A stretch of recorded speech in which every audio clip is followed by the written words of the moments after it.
Hey, party people. I didn't have a plan for what today's video would be about, but I'm just having some strong feelings and emotions, so I figured it would be a good time to, at least for me, pop on and talk a little bit about it. And then maybe you can get something out of it too. My cousin actually recently passed away. He was only 27. He struggled with mental illness and addiction, and it ultimately got the best of him. And it's so sad because he was one of the most beautiful people. I didn't know him as closely and as well as I wish I did. That's the regret that I have, is that I didn't listen to that urge that I had to be closer to him, when I knew that it would benefit both of us, honestly.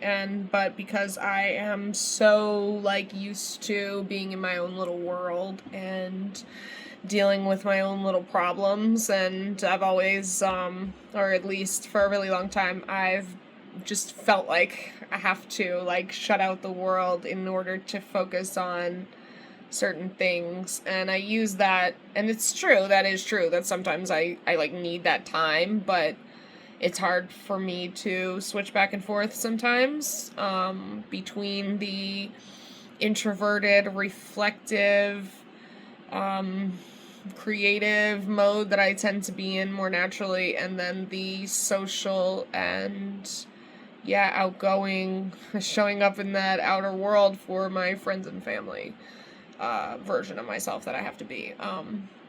And, I was mainly raised by my mom, who isn't the very social type. She's not antisocial or anything though, and neither am I. So, being social is definitely part of my nature, and I enjoy it a lot when I get to the chance to do it. Most of the time I enjoy it a lot. So, I have to prioritize this, especially with people that I really, really love and care about. Of course, it's not convenient. It takes, in my schedule, I feel like my schedule's packed already, and any downtime I have, it's very important to recuperate and rest. So it's challenging, to make time, but it's important. So I have to do this, and make time to shower when I need to shower.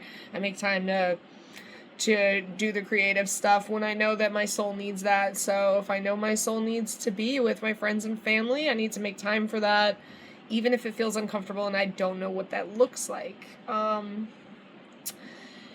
Yeah, so that's really what the death of my cousin has me thinking about, is just how I haven't been spending time with the people that I love very much, and I haven't been prioritizing my relationships because they feel hard. Relationships feel hard to me, and it feels harder. And not that other things don't feel hard, but the relationship piece is probably, I guess, the one that I feel like is the hardest now that I really dig in.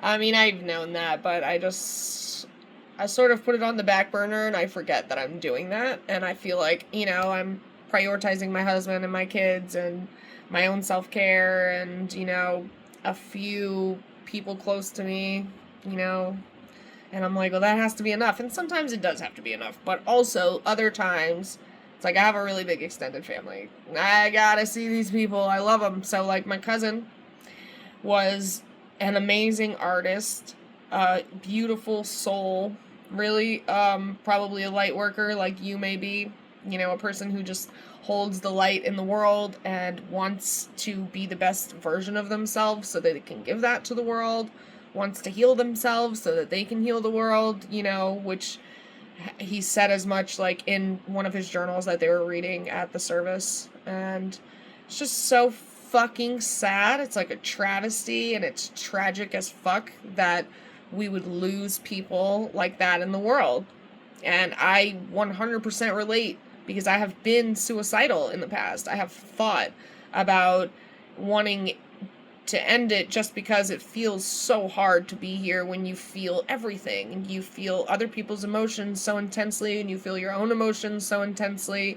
You can see that the system's fucked up. It's overwhelming to think about how to change it when many people don't even want you to. It's a lot. It can be a lot. And I had a conversation with my friend recently that I feel like I didn't express myself well in that way, because I was saying that basically, like, we were kind of on this subject, and she was saying that, sometimes people, like, she was saying that the system is broken, and that people, like, they don't have a fair chance a lot of the time, which I understand 100%. But then I was also saying, like, but I just don't believe in being a victim, like, I don't. And when I wasn't, like, really expressing it, I don't know, I feel like I didn't come off well, and I haven't talked to this friend since, so I want to clarify that. But it's like, like, okay, wait, lost my train of thought here. Yeah, okay, so, like, when people are going through things and it's really hard, it's understandable to feel hopeless and like you want to give up, and I have 100% been there. But I guess my point with my friend was, like, you just can't let it win. You have to just, like, understand that your feelings are like the weather and they're gonna change, and even though you might feel hopeless in that moment, you just can't give up. It's a rule you have to have with yourself, that, like, I believe more in my own power than I do that I'm a victim in any way. Like, sure, there might be things seemingly stacked against you. There might be so many things that happened in your past that you feel like you can't come back from. They've made such an impact on you as a person. They're holding you back in so many ways. I have been there too. I am there. Like, I'm trying to move beyond this. It's never easy. It's like, takes consistent showing up every day and belief in the hope over the hopeless.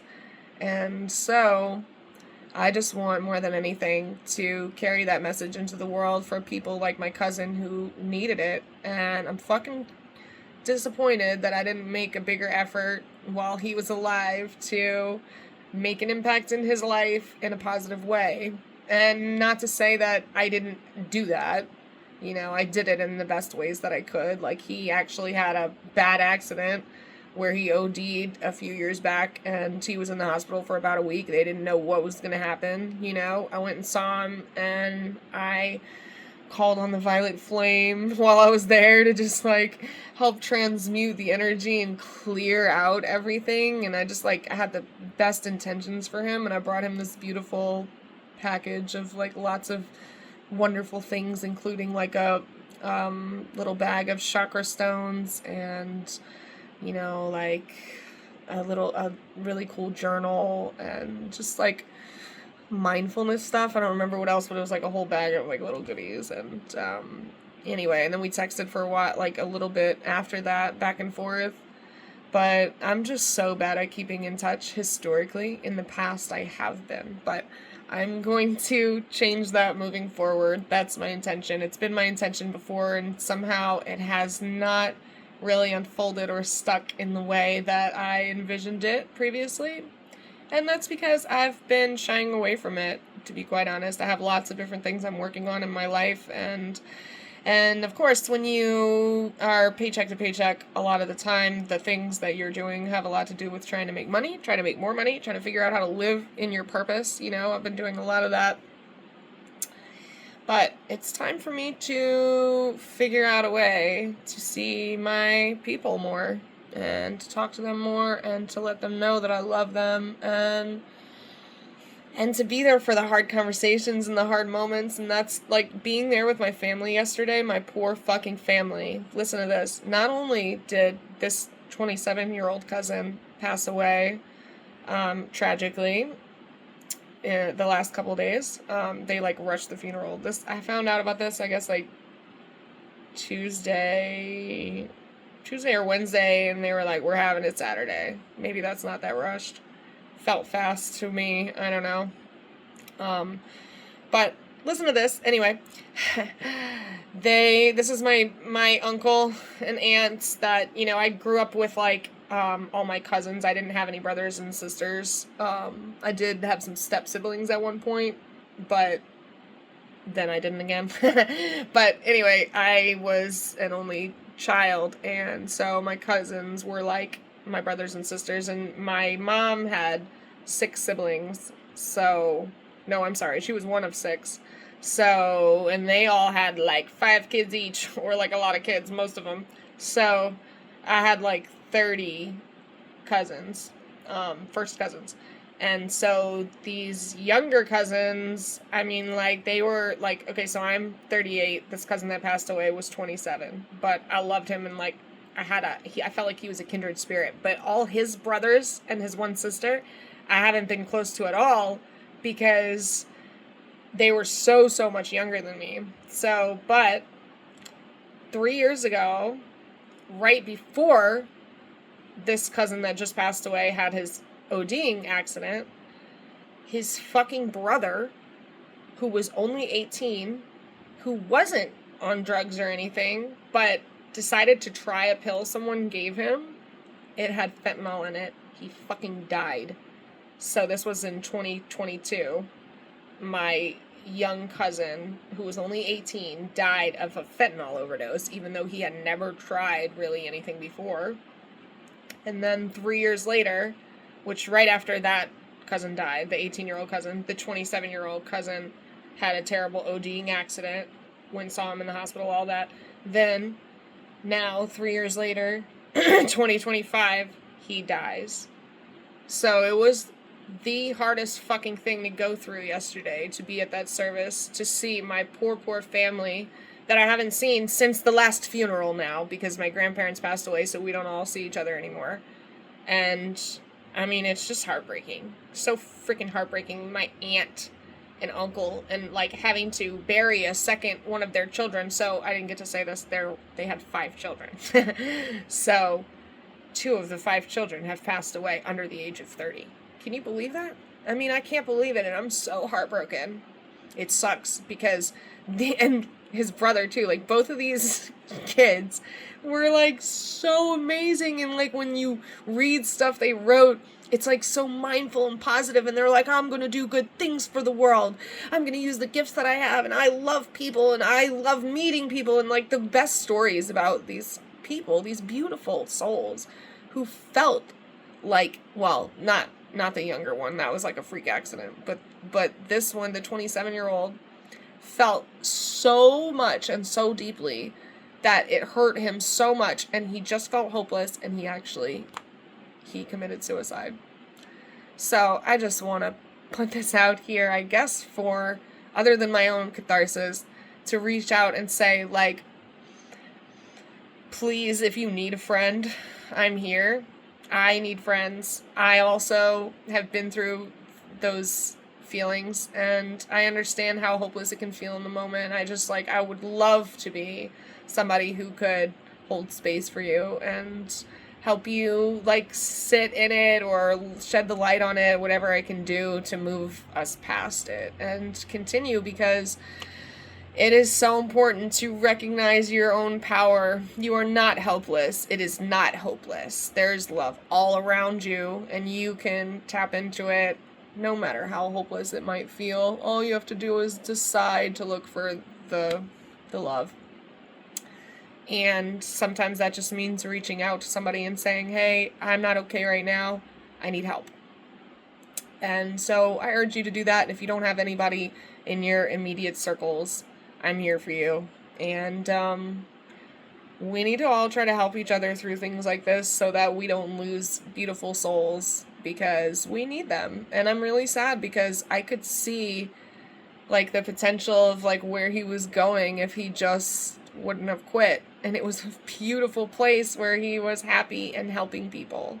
So I want that for all of us. I don't want us to burn out before we get a chance to really fully shine.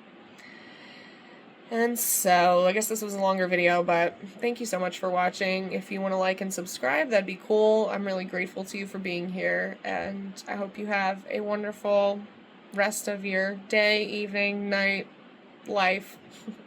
Love you. Bye.